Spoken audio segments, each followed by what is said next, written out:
Welcome to Sharp Sharp. Today is the 6th of May, Wednesday the 6th of May. And Zuks, it's been a fascinating week. There are lots of things to talk about. We've got the fuel price. We've got, Freedom Day last week and some worrying signs for democracy. And perhaps the biggest story for me this week was a crocodile eating somebody in the Komati River. That's a wild story, right? Jesus, Rob. What a week. I grew up in the Transkei. We've got big rivers there, Tina River, Tsitsa River, Umzimvubu River, which actually flows into Port St. John's. So those rivers, the meandering part of the rivers go past around our villages where we look after cattle, etc. And cattle, funny enough, are really good swimmers. I learned that when I was very young. You have a river that's full and overflowing, and cattle still go across, and you would be stuck on the other side. So we had to learn to swim. I'm actually a very, very good swimmer. Especially the crocodiles. When I go to the beach, people get shocked because this 100-kilogram man swimming, and you're thinking we're going to need lifeguards. Yeah, I'm actually very good at swimming. But the scariest thing for me has always been coming across a crocodile. Good Lord. Have you come across crocodiles swimming across the river then? Well, luckily, there are no crocodiles in the Eastern Cape. You actually have crocodiles in KZN. Sent to political office. Oh, yeah. We have lots of those. But yeah, you got crocodiles in KZN, Mpumalanga. Actually, it's funny, in the south of KZN, you actually start getting warnings. Just as you drive up from Potchefstroom, you start getting warnings that possible crocodiles could be crossing the road, etc. So crocodiles are quite predominant in KZN rivers and Mpumalanga. Well, this was a guy whose car apparently got stranded trying to cross the Komati River, and he left the car obviously to try and get out of it, and disappeared. So the police found this crocodile. They isolated a group of crocodiles, and they believed that one of them looked like he'd eaten a man. So the police went and shot this one crocodile, and then there's fantastic footage of them lifting this crocodile up, and it's a beast. It's 4.5 meters long. It's 500 kilograms. I don't know if you're trying to swim across a river when you come across a crocodile chasing you that's, 4.5 meters long. That's not something you want to experience ever in your life. I actually always wondered whether crocodiles can run very fast on land, because during the rainy season in Limpopo, some of the rivers just overflow and crocodiles go into the villages.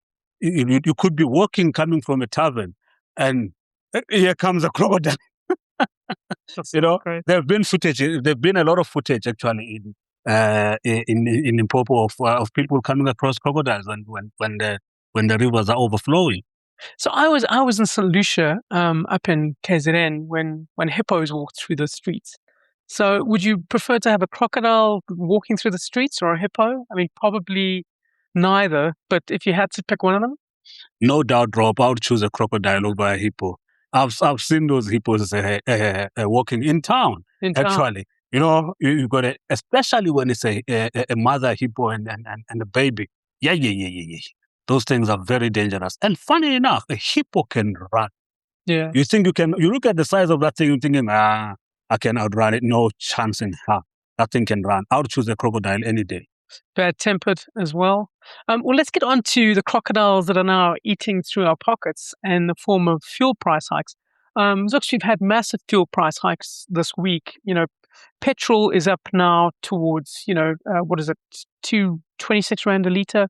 Diesel's now 32 Rand a litre. And paraffin is now gone up to 28 Rand a litre. Now, paraffin is something that I think the middle classes don't really use very much.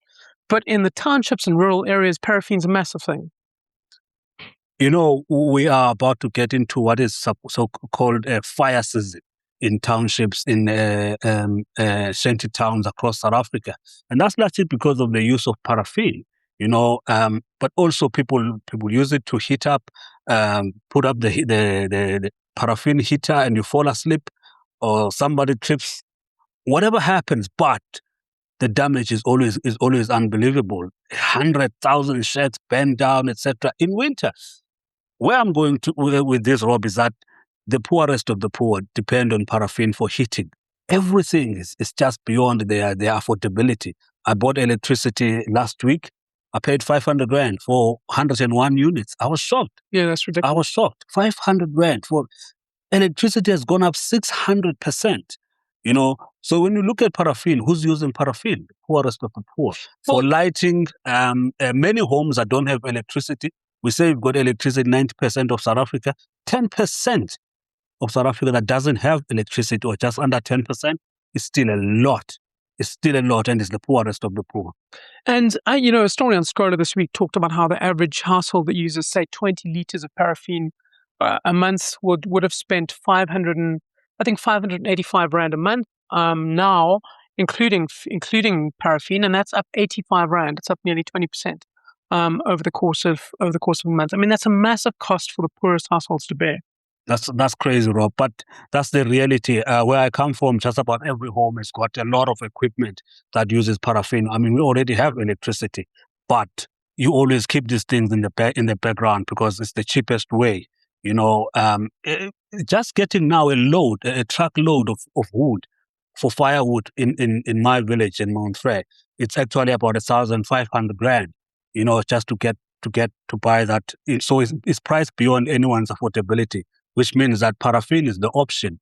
So people always keep paraffin there, but also the paraffin heater is probably the cheapest heater you can get in South Africa. It's quite effective.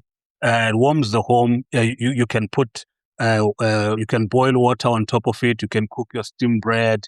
These are things that we cook at home. You can actually use it for baking bread as well. So, it's got a double function. So yeah, Rob. But also the stove is probably the paraffin stove is probably the cheapest stove you can get. So everything that uses paraffin is actually cheap, making people to depend on paraffin.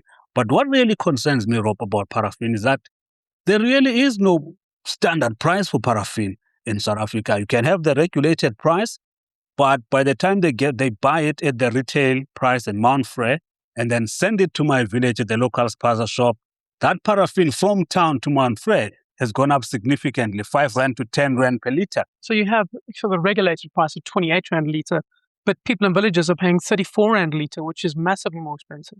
Yes, in my town it's about 34 Rand 50. That is in town. By the time you get to the spaza shop in the village, you're looking at 40 Rand a litre. It's gone crazy, Rob. Well, we have a situation where, these are prices that come to us because of the war in Iran. The oil price has gone crazy. It's now $110 a barrel. And to some extent, we are victims of the global circumstance. But to another extent, people like the AA, the Automobile Association, believes government should do far more to ease this price load. They have reduced the fuel levy to some extent, but, we're still paying 2.18 Rand for the road accident fund, the most dysfunctional fund, and that's a long list, the most dysfunctional fund in the country. Why are we? There is certainly scope to look at the structure of the fuel price, right? We don't need to be paying all these extra taxes, especially at a time like this. Yeah, Rob, I've been asking myself, why isn't paraffin just 10 Rand a litre? No one uses it. The whole country doesn't use paraffin. You've got people who are almost 30 now in middle-class homes will tell you that I've never used paraffin. So really this thing should seriously be discounted. Bring it down to 10 Rand. You're charging pensioners there. Really, you're charging pensioners and villagers. I can't say this enough. But Rob, so the government should be subsidizing the paraffin price as opposed to taxing it extra. I don't care what they do, but bring it down to the price of those who are using it. I'm not using paraffin. You are not using paraffin. But the people who use paraffin have no other choice. How can it be more expensive than anything else out there when it's used by people who have no choice? Imagine, Rob, when an entire community loses a transformer. In Joburg, just in Gauteng, we had over 240 communities that have lost transformers. These get stolen, they get vandalized, they blow up because people in their backyards have actually put in another 10 families in their backyards. So the transformer can no longer cope. It blows up. You don't have a transformer for 6 months. What are those people using? They're using paraffin. So, South Africa is quite a resilient society. We absorb a lot of shocks, and we have done for ages. But the truth is that, you see fuel prices going through the roof. We have 42% unemployment at the widest definition, including people who've given up looking for jobs. We have a massive amount of people who can't afford power anymore. You have the paraffin price going up for the poorest of the poor. You have electricity prices going through the roof as well. You said you got hardly anything for what you put into the prepaid electricity. Yeah, this is madness, Rob. But as you were reflecting, a road accident fund, that thing, Rob, shouldn't they take that thing out over R2? Take it out. Yeah, absolutely. People generally see it as a lotto. There are people who actually line up the streets and wait for your car to come through, and they throw themselves on the road. Can you imagine the shock of it? Just the trauma of it, hitting somebody with a car. You get traumatized just hitting a dog with a car. You stop and you really, if you're a smoker, you would say, I need a smoke. But you do need to take time to realize that you've killed something. So imagine a human being and people just doing this thing just for the road accident fund. We saw riots, protests at Megawatt Park, Eskom's head office this week. People from Soweto saying that we need to have a flat rate for electricity in the townships. They wanted a flat rate. It's 350 Rand for power in the townships. Eskom has said that's unaffordable, but the truth is people can't afford power in their homes. They can't afford them in any sense. And that leads to mass dissatisfaction. Are we not building towards a situation where there's the potential for a real, I suppose you don't want to throw around the word revolution, but a civil revolution ahead of the November election? Yeah, this thing about a flat rate, Rob, they've been talking about it for a long time.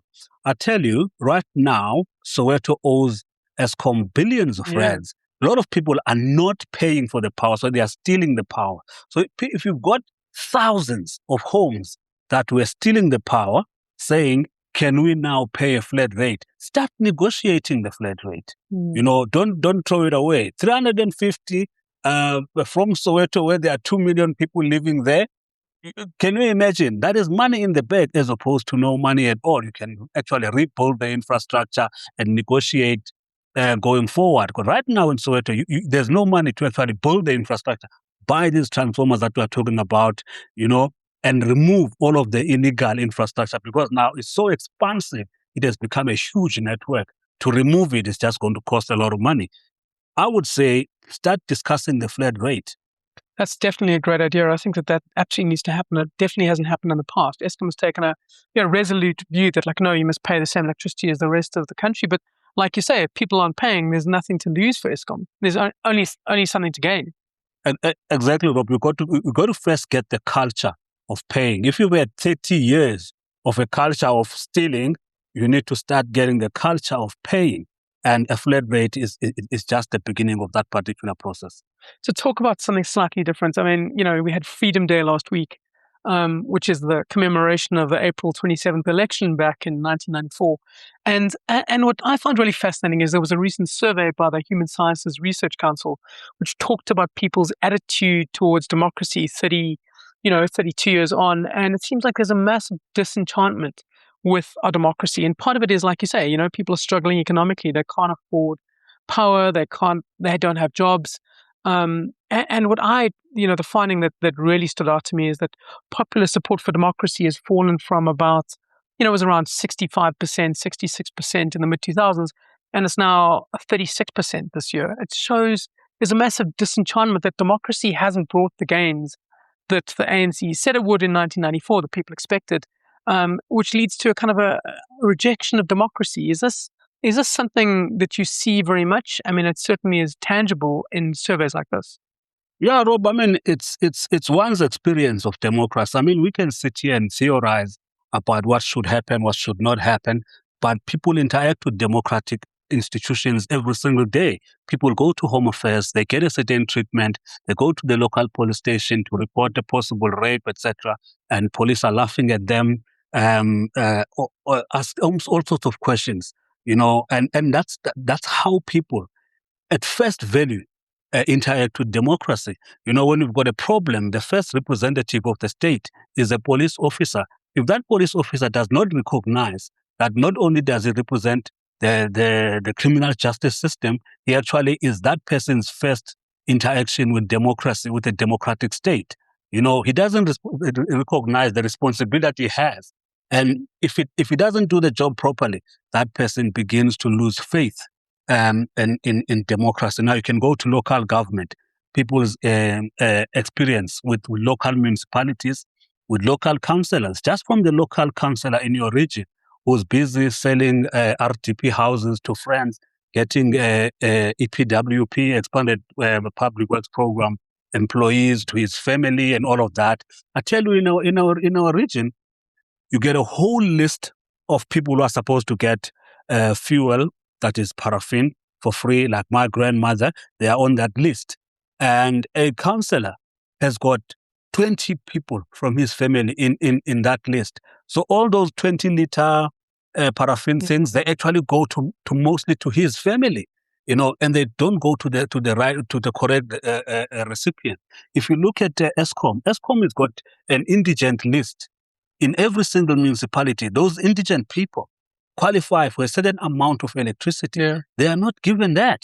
They are not given that drop. They are buying electricity, even though they are registered as indigent people. But that's a subversion of democracy more than anything else. I mean, it's like when you had water shortages, and you had water tankers going around, and the people getting the water and having huge shed loads of water being delivered to their houses were the politicians. That's not democracy. That's a subversion of what it should be. But it does lead to a wider loss of faith in what democracy should be. Well, it is what you see. It is what you experience. Exactly. Yeah. It's not what is in the textbook, Rob. I mean, if you look at the outcome of elections, local government election, it's always far lower. The last one was 45% for local government 2021, and the voter turnout. Yeah. The voter turnout. When you compare the voter turnout of 2024 national election was the lowest at 58%. That tells you people are not showing up. You've got over 23 million people in the voters' roll, but come voting day, people just choose not to vote. Some people actually are saying, bro, what is the point of voting? I've been voting for so long. People are not even considering changing their vote. They just say, we have been voting for so long. And nothing is happening. They are not saying we've been changing our votes to a different party and all of that. That's another thing, Rob. Point is that democracy is about your experience, and somebody who's had a bad experience of it is not going to be very confident in it. And millions of people in South Africa are getting a bad experience of it every single day, from people who are stealing money, public money, people interacting with potholes. You could work your life to buy your first Mercedes-Benz and go down the road and hit both tires costing you 5,000 Rand each. You're not going to be a very happy man, Rob. Don't buy a Mercedes-Benz, buy a Vespa, man. You don't work a lifetime. Job my beast better work, China, it'll be great, eh? But, the danger of this HSRC survey, I mean, they talked about this rise of political fatalism, exactly what you talk about, where 1 in 3 people now say, it actually doesn't matter what kind of government we have. We still get the same results. That's fatalism. You don't think it'll change at all. And that's the danger. And also what it does is it enables these strongman leaders, the kind of the Donald Trumps, the Jacob Zumas. You look towards somebody who you think is just a strongman needed to take control because the existing systems don't work. And that leads to kind of a populist rush to the bottom, right? Absolutely, Rob. Look at what we are having now in South Africa. Actually, most of our parties for a long time have been built around strong individuals. Mashaba. If you not very strong, but yeah, he's Herman Mashaba. But I'm talking about people like Inkosi Mangosuthu Buthelezi. Yes. Now that's a powerful guy who ran the IFP with quite a strong fist for a very long time. People would say that at that time it was necessary. One was glad to actually see the transfer of power from him to Shabisa, now the president of the IFP. But even in the ANC, Nelson Mandela's were powerful guys. Or Tambo's were powerful guys. Then MK party is built around Jacob Zuma. It doesn't look like they're going to have a president as long as Zuma is alive. Who's not Jacob Zuma? That's a structure that's built around a powerful person. They're not even interested in going to an election of their own representative. Tough guys. But so what does that mean? I mean, we now have the selection date for November the 5th. What does that mean for the political parties? That unless you have a strong individual, you don't have much of a character to you? I mean, if the institutions and the faith in democracy and the institutions of governance are failing, what does that mean for the parties? Just, I suppose, lower voter turnout is the obvious one, but as well a greater shift towards populism. Yeah, we'll see, Rob. We'll see, Rob, what happens. I mean, the DA is about to lose. Now, we didn't talk about strong women. Is about to lose a strong woman, or redeploy a very strong woman to become mayor of Joburg. If she wins, she'd probably do a great job for Joburg, etc. But what happens? City in the country needs to be revitalized. So give it to Helen Zille. Absolutely. But what happens to the DA? That's what we're going to see. Whether people will actually follow the model of the DA being effective, good in governance, or whether people will question strongly who is Jordan Hill Lewis. And if Gogo is not around, can we still trust a Jordan Hill Lewis? So we're going to see what's going to happen. But if you look even in small parties, Bantu Olomisa's party, UDM, he's been in power since 96, 97, and it's not much of a party. They've got less than 2% of the vote. You can go to ACDP, Kenneth Meshu, he's been there for a lifetime. Powerful guys in very small parties, So we are very much about the individual. I mean, there's no way you can justify how MK party got 15% of the national vote and 45% of the vote in KZN, apart from the powerful individual that is Jacob Zuma. Okay, to move to something completely different. I mean, you're talking about institutions being frayed and the trust in public, the public trust in institutions fraying. We've seen NSFAS. It's the student funding body. It was, this is a body that is supposed to give bursaries out to students, and it now gives bursaries to 1.2 million people a year to go and study. And it has a revenue budget of like 60 billion rand a year, right? I mean, this was now placed under administration. It's a disaster again. Now, this institution came from, a couple of years ago, before Jacob Zuma said that all students must have free university education. It was a small little body. It gave bursaries to people, 10 billion rand. It's now increased fivefold how much money it has, sixfold. And it can't seem to manage itself. It's under administration again. Is that just another example of institutional lack of trust that you mentioned in these things? They're just unable. It's like the road accident fund. It can't sustain itself.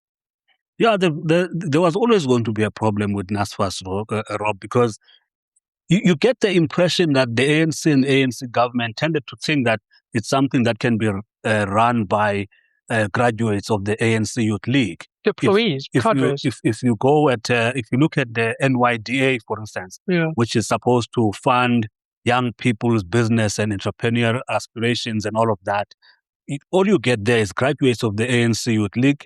They get put into the NYDA. It's got billions in the budget. No one gets any funding. God knows what happens to the money. So you've got problems like that. Now, if you go to NSFAS right now, it's the same story. The minister, right, the current minister, is a graduate of the Young Communist League. Puti Manamela. Manamela. Again, we're having the same story, Rob. Like you are saying, now the money has gone up significantly, in 60 billion rand. This is no small change, Rob. And it's gone. It's been, it was under administration a few years ago. It came out of administration. It had a fairly strong board. And then in the last couple of months, the chairperson resigned. 3 more directors resigned. It's again in chaos. And what Buti Manamela, the higher education minister, does is he appoints this person formerly from SARS to now handle it, Hlengani Matabula. He's now in charge of fixing NSFAS. This person who was in charge of SARS's governance, appointed by Tom Mayani in 2016 and who ultimately left under a cloud again in 2019. Is this an example of what you're talking about? Is that, someone like Buti Manamela from the ANC Youth League appoints the wrong person with a patchy track record of governance to fix something with governance problems? Isn't this exactly the wrong solution? You don't even get the impression, Rob, that they are making a mistake when they appoint certain people. You actually get the impression that it's actually deliberate. If you look at that Department of Higher Education and how they were hiring directors and in sitters, The previous minister was kicked out for that. Buti Manemela came through and actually did exactly the same thing, hiring people who were quite problematic, who came from the political background. I remember that there was Gwede Mantashe's son also involved in these sitters. You can see, Rob, that this department for a long time has been seen as some kind of quiet cash cow, for, like I said, ANC Youth League and ANC graduates. We had, one of the things that happened in NSFAS is you had lots of ghost students who were getting bursaries to go and study, but they didn't actually exist. And that's the way in which something like NSFAS was looted out of billions, which is essentially taxpayer money. It's just a lack of accountability. And that's led people, in Treasury to say, let's just abolish this. Let's just abolish the student funding body. It doesn't work, and start from scratch. Surely that's what we should do at this point. Yeah, look, NSFAS is being looted from the bottom to the top. And I tell you, Rob, when they say it rose from the head, they're not messing around. And when people can see that there's no accountability at the top, you can be sure that from the bottom, they're just going to start looting. Simple village town where there's a TVET college, they would charge 500 a room, but suddenly somebody shows up at NSFAS and they'll charge 2,000 rand a room. And there's no infrastructure. There's just nothing. What are they doing? They're looting NSFAS at the bottom, right at the bottom, and it continues like that at every different stage. They overprice, they do that, and before you know it, 60 billion rand is gone, and you're trying to understand how is that possible. I suppose what happens is you have instances where, there's always going to be problems in government. That's how you respond to it.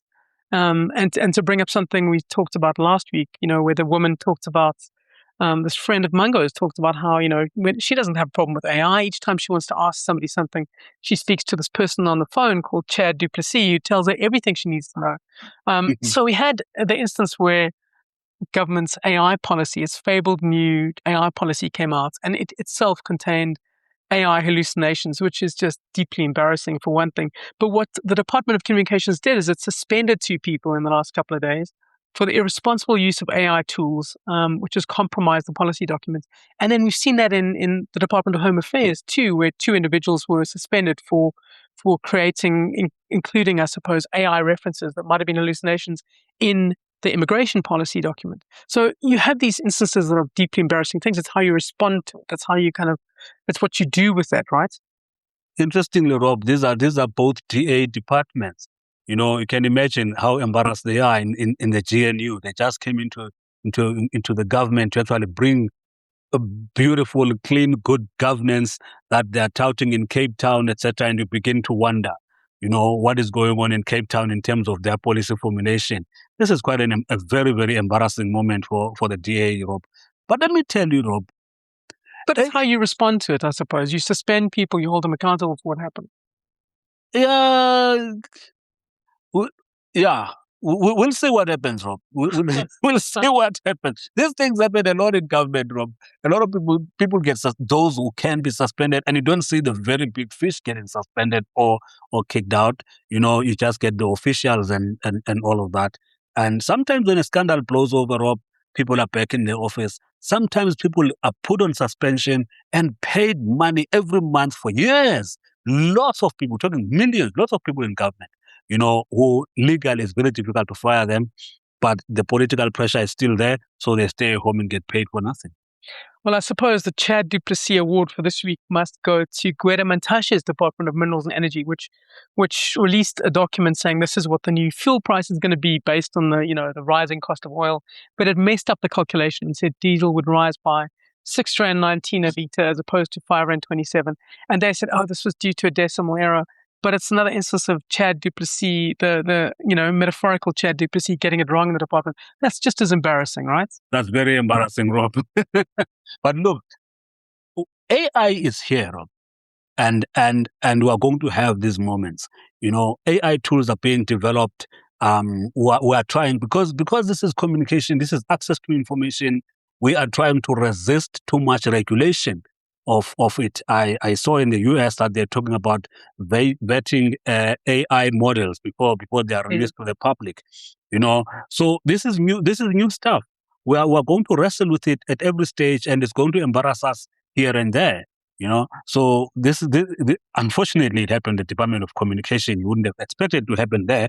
Maybe it could have happened at the Department of Police or Social Development there with CC Tolashe and her many scandals. But it was embarrassing that happened in communication. I mean, the police department and social development, you think that their policies and ethics policies have been eaten by crocodiles long ago. I wouldn't be surprised. Well, everyone, thanks very much for joining us. That's Sharp for this week. And join us next week for another fascinating, enlightening look at the political environment in South Africa.